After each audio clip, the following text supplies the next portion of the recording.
Bueno, eh, bienvenido José a este canal.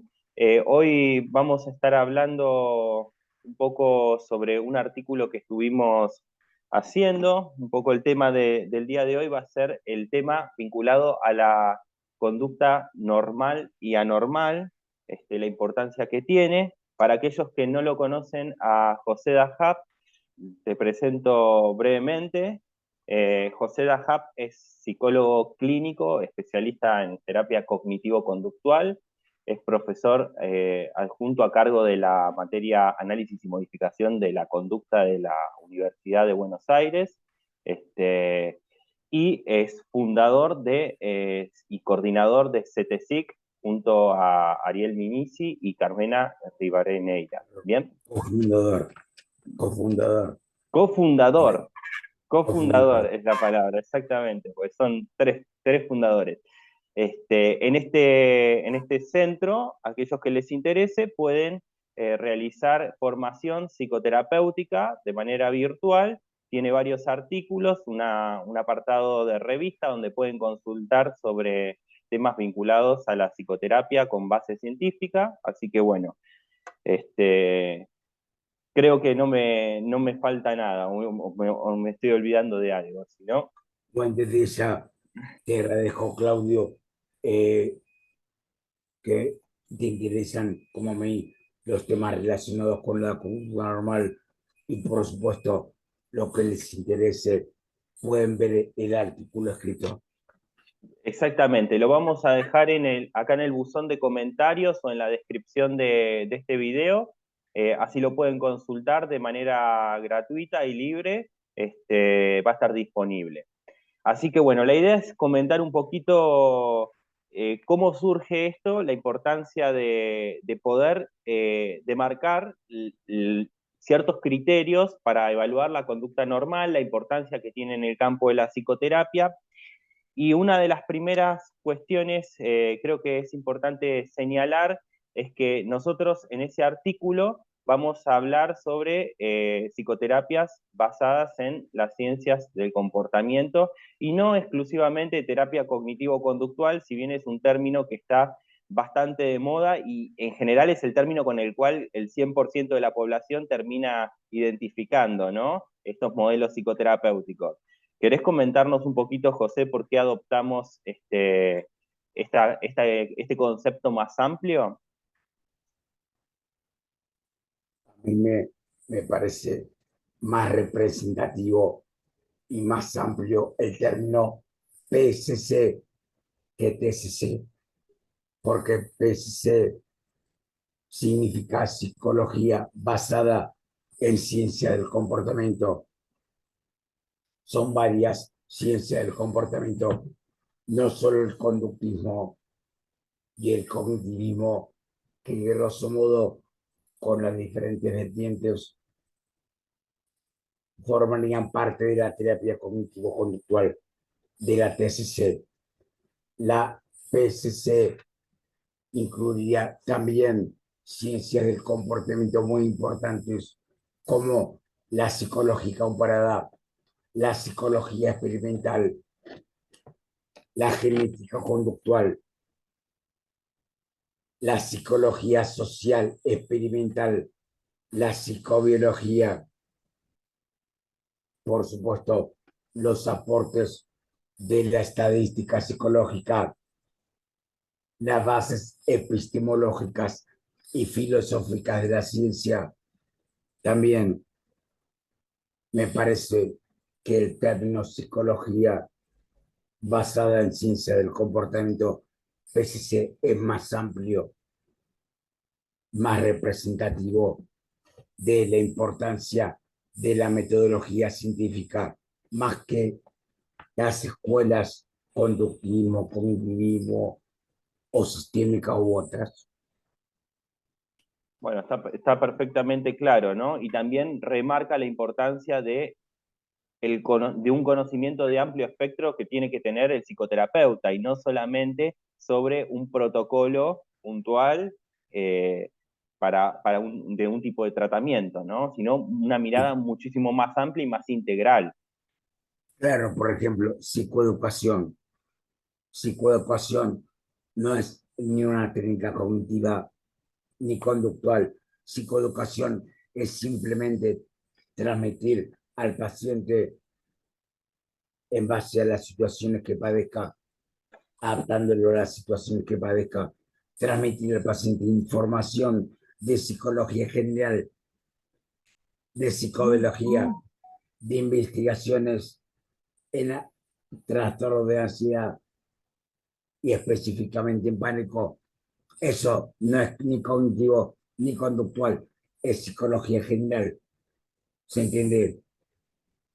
Sirve muchísimo, sirve. Sirve saber de estudios con gemelos, de genética conductual, por supuesto que sirve muchísimo para el tratamiento psicológico. Sirve conocer de psicología social experimental, por supuesto que sirve muchísimo.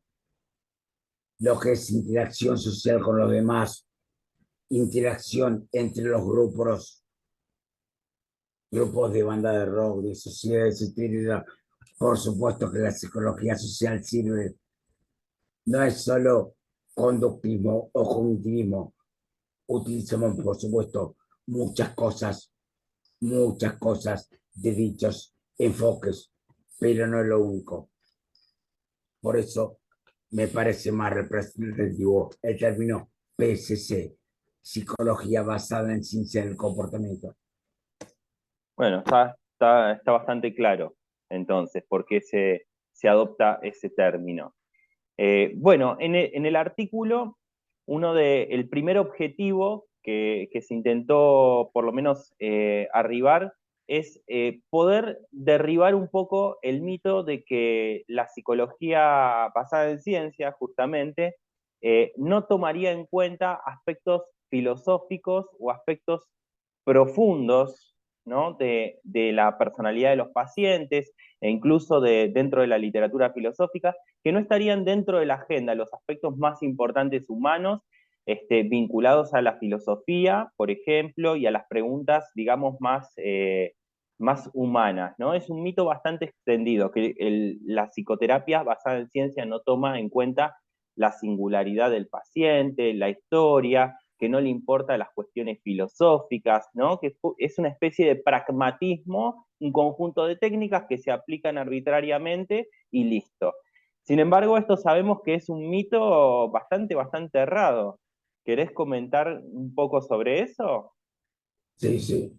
El mito es que la terapia cognitiva conductual trabaja los síntomas y lo actual, y el psicoanálisis predominantemente trabaja cuestiones más profundas, más subjetivas. Es un mito. En la terapia cognitivo-conductual se trabajan los problemas, las conductas, problemas actuales y también la idiosincrasia del paciente, la particularidad del caso. Sí, un ejemplo gráfico, el análisis funcional. El análisis funcional es único, idiosincrásico del paciente para ese caso, para ese paciente. Sí. Y por supuesto que el análisis funcional también toca la historia del paciente porque es una conducta problema que se reitera en caso. Entonces, cuando se analiza una situación de un paciente con fobia social, sí, se está indirectamente trabajando cuestiones de inhibición en la adolescencia y cuestiones de problemas sociales en la niñez. Sí, entonces es un mito eso de que trabajar lo actual no tiene relación con lo histórico. Es un y no uno. Actualidad e historia son complementarios, no son juxtapuestos, no son opuestos, son complementarios. Pero vos imaginate, si nosotros tenemos la principal función de un proceso terapéutico es la modificación del comportamiento. Sí. Y muchas veces el problema actual se independiza de las causas que lo originaron. Por ejemplo, un paciente con alcoholismo a los 40 años puede ser que haya empezado a consumir alcohol en las discotecas para desinhibirse y poder hablar con chicas. Se desinhibió. Pero hoy en día, a los 40 años, está casado, tiene pareja estable, no consume alcohol para desinhibirse, consume alcohol para, por placer, para reducir el síndrome de abstinencia, de dependencia al alcohol, por otros factores. O sea, que los factores actuales se independizaron de las posibles causas que lo originaron. Nuestra función en modificación de conducta es modificar la conducta actual, no revisar las eventuales causas, que dicho sea de paso, lo que el paciente dice que es la causa, muchas veces no es la causa, y lo que él cree que es la causa. Hay que tomarlo con pinzas y muchas veces pasa que el psicólogo ingenuo cree que lo que el paciente cree que es la causa, no lo es necesariamente. Por eso el término causas hay que tomarlo con pinzas, es complejo. Yendo al punto de la subjetividad, claro que es importante la particularidad, la subjetividad, la idiosincrasia, los aspectos ideológicos individuales de caso por caso. Claro que es importante, por supuesto que es importante, pero todo tratamiento implica una edición, todo tratamiento implica una edición. No podemos estar 5 años con un paciente, no se puede trabajar en poco tiempo, por ejemplo, en 6 meses, la situación laboral, la sexualidad, la relación de pareja que tiene el paciente, la relación social que tiene el paciente, la historia del mismo. Simplemente es imposible. No es que esté mal, no nos da el tiempo, ¿se entiende? Perfecto. No podemos tener un paciente de 5 años, sí, trabajando con la conducta actual. Estamos indirectamente también trabajando la historia. Eso es muy diferente a decir que no importa la subjetividad del caso por caso. Importa la subjetividad, sí, importa la subjetividad. Es importante en el marco de una de las técnicas principales de evaluación, que es el análisis funcional. Perfecto. Bueno, entonces queda bien claro que la subjetividad tiene un rol importante, pero no es lo único dentro del campo de la psicoterapia. No es lo único. Dije recién, el análisis funcional es considerar la subjetividad, porque es propio el análisis funcional del caso por caso en una situación específica, muy puntual. ¿Se entiende? Sí, perfectamente. Incluso a lo mejor dos personas con un mismo cuadro lo fueron adquiriendo de manera diferente. Yo siempre recuerdo, por ejemplo, una mamá y una hija que tenían fobia a los perros. La madre lo adquirió porque el perro lo mordió, adquirió esa fobia, y la hija lo adquirió por el relato verbal de la madre. Son dos formas completamente, dos historias distintas, pero las dos se evitaban de la misma manera después, ¿no? Entonces ahí uno ve cómo, digamos, la historia de cada uno es completamente diferente, incluso cuando uno puede observar hoy sintomatología similar, ¿no? Este, Claro, por ejemplo, dos pacientes con el mismo diagnóstico, trastorno depresivo. Un paciente pide licencia laboral, duerme muchas horas de siesta, posterga, y otro paciente con depresión va al laburo igual, con majones. tiene pensamientos negativos, se siente deprimido, pero afronta la situación igual. Fíjate vos, el diagnóstico es el mismo, pero la topografía de la conducta y la funcionalidad de la conducta es muy diferente en un caso o en otro. Ahí está la subjetividad. No, no porque tengan el mismo diagnóstico, son iguales. ¿Se entiende? Exactamente. Entonces, la evaluación conductual, el análisis topográfico y el análisis funcional, por supuesto que tienen en cuenta la particularidad del caso. Bueno, entonces ya queda bien respondido las maneras en que se toma en consideración la subjetividad, yo diría la singularidad del caso, ¿no? Más que la subjetividad, que es un concepto que está teñido también filosóficamente por muchas corrientes. Las particularidades, la singularidad, ¿no? La historia de cada uno, bueno, en fin.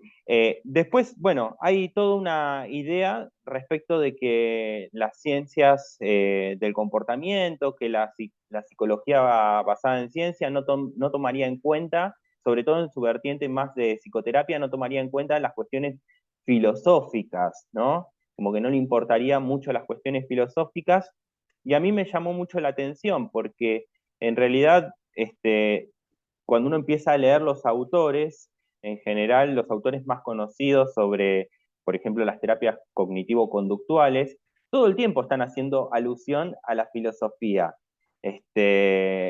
Las terapias cognitivas, por ejemplo, a los estoicos, a los romanos, ¿no? El mismo Albert Ellis constantemente está citando como su principal influencia a Epícteto, ¿no? A Marco Aurelio, a un montón de filósofos, y de hecho, los mismos autores, por ejemplo, los cognitivos, planteaban la importancia del cambio filosófico profundo en los pacientes. No se contentaban con solamente cuestionar algún pensamiento irracional. Decía, necesitamos que los pacientes puedan adquirir una filosofía diferente frente a la vida, ¿no? Porque en última instancia estaban apuntando a que el cambio se pueda sostener, ¿no? Una actitud diferente.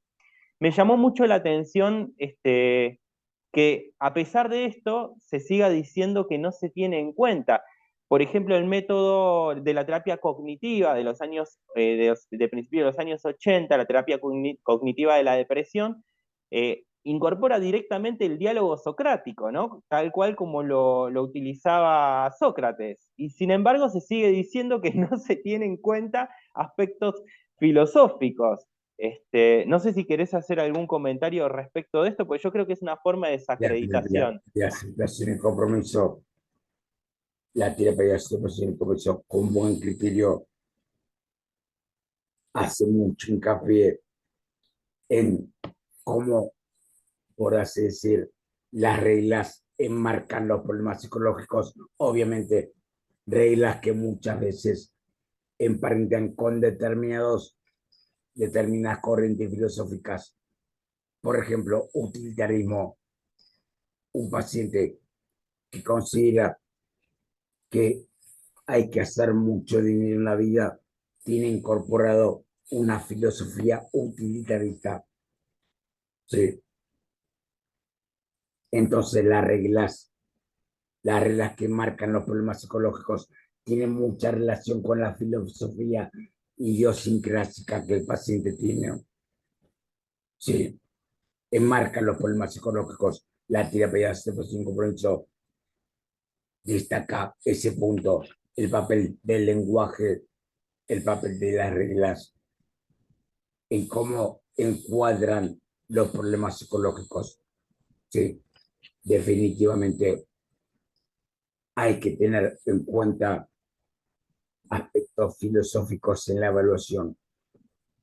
Y dentro de esta filosofía personal que los pacientes traen, muchas veces eh, no solo está la cuestión, digamos, de las reglas, también los pacientes, a ver, recién hablábamos de la subjetividad, ¿no? Los pacientes traen, por ejemplo, concepciones de qué es normal y qué no es normal para él respecto de lo que le está pasando, ¿no? Esto lo vemos muy a menudo dentro del campo de la psicoterapia. El paciente ya viene con una definición de qué es normal y qué no. Como algo no le cuadra dentro de lo que él considera normal, viene y hace la consulta respecto con el terapeuta, ¿no? Le pregunta, esto me está pasando esto que no es normal o creo que no es normal. ¿De qué manera el psicoterapeuta debe tomar esto y considerarlo? Siempre cuando el paciente llega a consulta es porque él mismo siente que su comportamiento no es del todo normal, pero lo siente el paciente, no el terapeuta. Sí, el paciente percibe una inadecuación comparando su comportamiento actual con el que debería comportarse, con el comportamiento que se debería comportar. Tiene que ver con las expectativas de cambio. Sí, para que haya un paciente, tiene que ver, aunque sea un mínimo de autocrítica, un mínimo de consideración de él mismo, de que él tiene que cambiar al menos un aspecto de su comportamiento. Si no, no vendría a terapia, por supuesto. Sí, si todo estaría bien, no vendría a terapia. Entonces, muchas veces es el paciente mismo el que tiene incorporado lo, el concepto de lo que es anormal y de lo que es normal, no solo el terapeuta con sus estándares de diagnóstico y evaluación. Bueno, está muy bien eso. Entonces tenemos el criterio de normalidad y anormalidad que el terapeuta tiene respecto de lo que le dice su conocimiento y por otro lado el que el consultante trae a terapia, que puede ser propio o puede ser porque alguien le dijo que su conducta es, que no es normal lo que le está pasando. Incluso a lo mejor por su propia historia, nunca tuvo eso, nunca tuvo ese problema y de repente aparece una conducta diferente en su vida. Entonces esa conducta le puede parecer anormal a ese consultante y que lo Sí, traiga a terapia. sí. Por eso habría que ver el significado idiosincrásico, preguntarle o indagar en los pacientes qué sería para vos una conducta normal, qué expectativas, cómo deberías comportarte.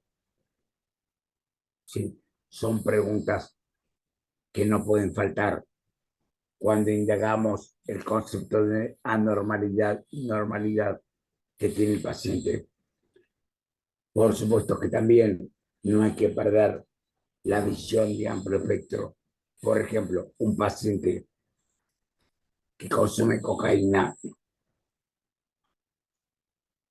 todos los días puede decir, no es un problema, para mí no es un problema, pero los psicólogos sabemos que consumir cocaína todos los días no es una conducta normal desde el criterio de salud cerebral, mejor dicho, salud del organismo.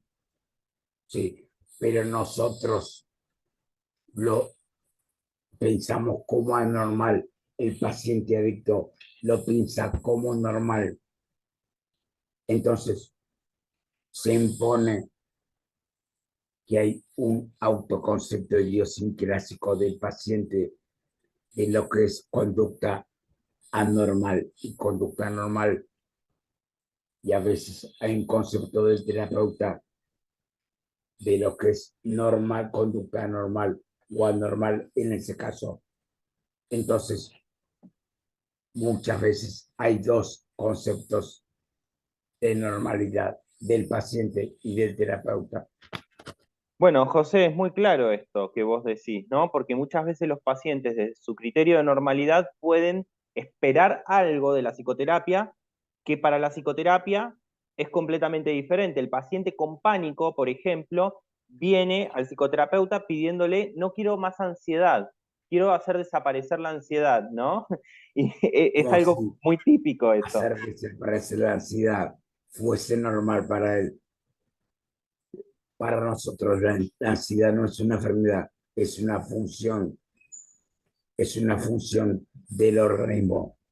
Para el paciente es una enfermedad, es anormal. exactamente, en tal caso que aprenda a vincularse o a llevarla de una forma diferente, pero hacer desaparecer la ansiedad es como hacer desaparecer el miedo, o yo siempre les pongo el mismo ejemplo, es como hacer desaparecer el hambre, porque es desagradable. Hacer desaparecer la respiración, la audición. Claro, exactamente. Entonces ahí es donde el criterio de normalidad para poder trabajar va a ser el del psicoterapeuta. Tiene que conocer las expectativas de ese paciente para poder psicoeducarlo en tal caso, decirle, mira, la ansiedad es normal, es un proceso que es necesario, sirve para esto y esto, y poder psicoeducar a ese paciente y Y cambiar sí, justamente, cuando hablamos de normalidad, normalidad, hablamos de conducta normal o anormal, no hablamos de paciente anormal o anormal, no es peyorativo, despectivo. No decimos este paciente es anormal, decimos esta conducta puede ser anormal. Y hay diferentes criterios para determinar si una conducta es anormal o normal. Por ejemplo, un criterio anatómico. Si un paciente tiene hígado graso o un paciente tiene, por ejemplo, tiene una patología cardiovascular o tuvo una ACV, cuando uno compara un hígado normal con un hígado cirrótico o un hígado grásico, hay una diferencia. No es peyorativo, nos referimos a normalidad desde el punto de vista de la anatomía, de la diferencia con un órgano, por así decir, sano. ¿Sí? O, por ejemplo, el criterio subjetivo. Para una persona, la homosexualidad es una desviación. Para otra persona, es un comportamiento normal, como cualquier otro, como una comida que nos gusta. ¿Sí? Para una persona con prejuicios, es anormal ser homosexual. Para la psicología científica y para el paciente, es totalmente normal. ¿Se entiende? Entonces, ahí tenemos un criterio de anormalidad y normalidad subjetivo según el punto de vista. ¿Sí? También hay que tener en cuenta un criterio de normalidad según la adaptación al contexto. Es decir, cuando hablamos de adaptación, no nos referimos pues relativamente a adaptación pasiva, nos referimos a adaptación activa para la supervivencia. Por ejemplo, supongamos que un paciente está escalando haciendo trekking y hay una zona peligrosa en la cual se puede caer y se puede accidentar. Automáticamente el comportamiento se frena para la supervivencia. O sea, ahí el criterio es la adaptación al contexto de la peligrosidad. Una conducta anormal sería arriesgarse a saltar y que pase lo que pase. Una conducta normal sería aceptar los peligros y las limitaciones físicas y retroceder y no saltar. ¿Se entiende? Entonces, normal o anormal sería en este caso relacionado con el contexto. Y también habría, por ejemplo, un criterio estadístico en el sentido, por ejemplo, que hoy, un ejemplo vulgar, hoy casi nadie usa una máquina de escribir. Casi todo el mundo tipea en un teclado, en una PC.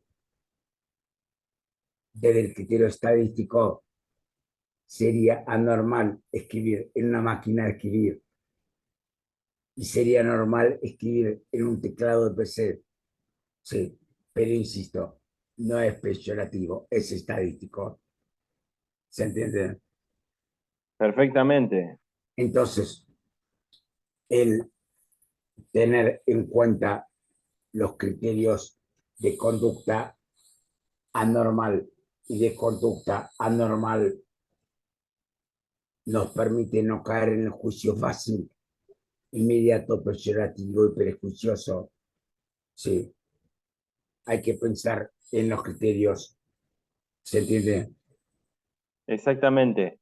Entonces tenemos diversos criterios desde los cuales podemos definir o conceptualizar la normalidad y anormalidad, un criterio estadístico, un criterio social, por decirlo de alguna forma, un criterio incluso más vinculado a lo mejor a la parte biológica, anatómica, médica, vinculado a la adaptación, si sirve para la Y adaptación o vinculado a no. los conceptos, ¿Ah? el criterio originario vinculado a conceptos. Por ejemplo,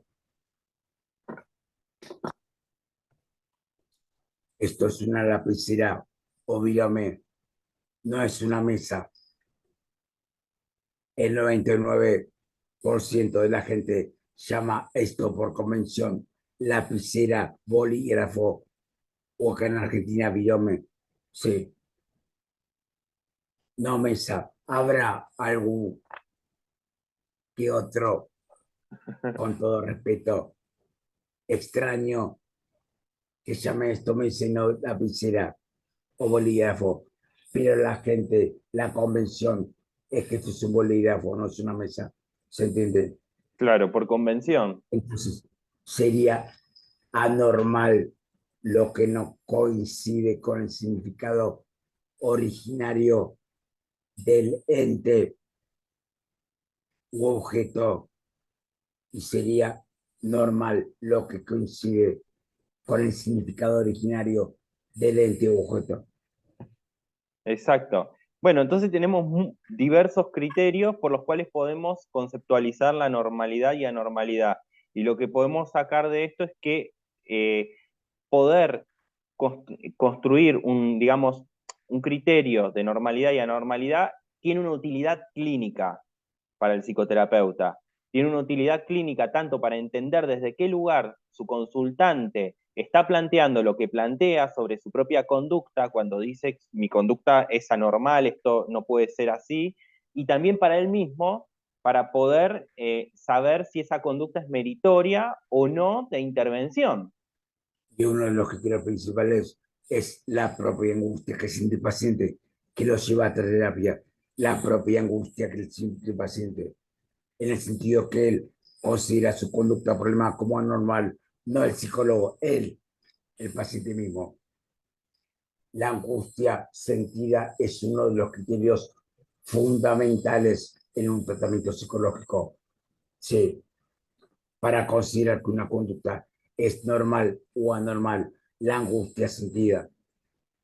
Sí, obviamente, para nosotros no es anormal sentir ansiedad. Para el paciente es anormal. Sí, Y es interesante que el paciente sepa que algo es anormal, ¿sí? O que no es una conducta adecuada o que le es problemática, no necesariamente implica que sepa cómo cambiarla, ¿no? Y eso también, exacto. es decir, a ver, los psicoterapeutas muchas veces tenemos consultantes que pueden ser médicos y conocer perfectamente que el tabaco o la cocaína les hace mal y sin embargo ser consumidores de esa sustancia con todo el conocimiento del mundo, ¿no? Y hasta ellos mismos dicen que sea normal, pero no lo pueden modificar. No es que no Exacto. sean conscientes de que no es normal. Eso de que ser consciente de un problema implica su modificación. No es tan fácil. Lo que sí implica es que probablemente se angustie por no poder modificarlo. Eso seguro. Pero bueno, en el artículo va a estar desarrollado, creo que es importante aclarar esto, va a estar desarrollado en mayor profundidad todos estos tópicos que fuimos tocando a lo largo de esta conversación. la relación entre la psicología científica y la filosofía, ¿no? Cómo se abordan aspectos profundos, importantes, también de la subjetividad y la historia de cada paciente son tenidos en cuenta dentro de cualquier tipo de tratamiento psicoterapéutico, y sobre todo la concepción de la conducta normal y anormal y la importancia que tiene dentro del campo de la psicoterapia, para qué nos sirve a los psicoterapeutas, y qué desafíos, ¿no?, hay respecto de la conducta normal y anormal para que no se conviertan en criterios peyorativos, ¿no?, de uso peyorativo, que se deje llevar el psicoterapeuta por criterios sociales de moda, como ha ocurrido en algún momento con, por ejemplo, con la homosexualidad, que vos mencionabas hace un rato, que se consideró una psicopatología y la terminaron retirando del DSM-2, porque era más un criterio social de época que realmente una conducta anormal.